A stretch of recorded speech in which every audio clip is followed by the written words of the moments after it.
ልባችሁ ውርድ የማለት ስሜት ሲሰማችሁ ማስታወስ ያለባችሁ የከዷችሁን ሰዎች አይደለም፣ ፊት ያዞሩባችሁን ሰዎች አይደለም፣ ቀናይተው አድቫንቴጅ የያዙባችሁን ሰዎች አይደለም። ትላንት እግዚአብሔር በእናንተ ህይወት የሰራው ትዝ ሲላችሁ ሊፍት አፕ ነው የምታርጉት።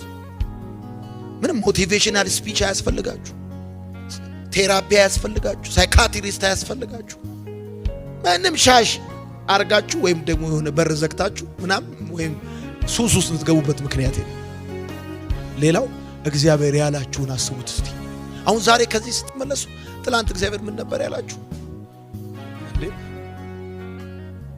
እኔ ዛሬ ህዝብ ሆኜ ሀገር ሆኜ መሰለ እንዴ?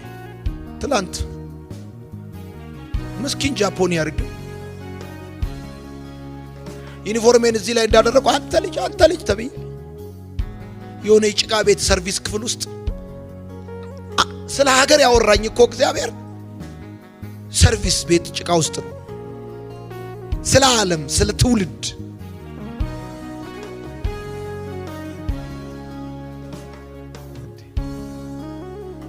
አንተ በትረሳ እኛ አንረሳ እናውቃለን።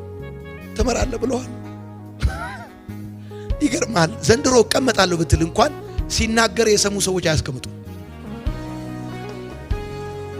እግዚአብሔር ሲያወራ የሰሙ ሰዎች አያስቀምጡ። ኢየሱስ ወይኔ እኔ ጌታ። እኔ አሁን ማያቸው ልጆች አሉ እንደዚሁ መጽሐፍ ሲናገር እንደዚህ ይላል፣ ደካማውን እንደ ዳዊት ዳዊቱንም እንደ መልአክ መልአክንም እንደ አምላክ በፊታቸው ለውጠዋል። ምን ማለት ነው? በጣም ደካማ የሆነውን ሰውዬ እንደ ዳዊት ዳዊትን እንደ መልአክ መልአኩን እንደ አምላክ በፊታቸው ለውጠዋል። አንዳንድ ሰዎች እንደዚህ ያየኋቸው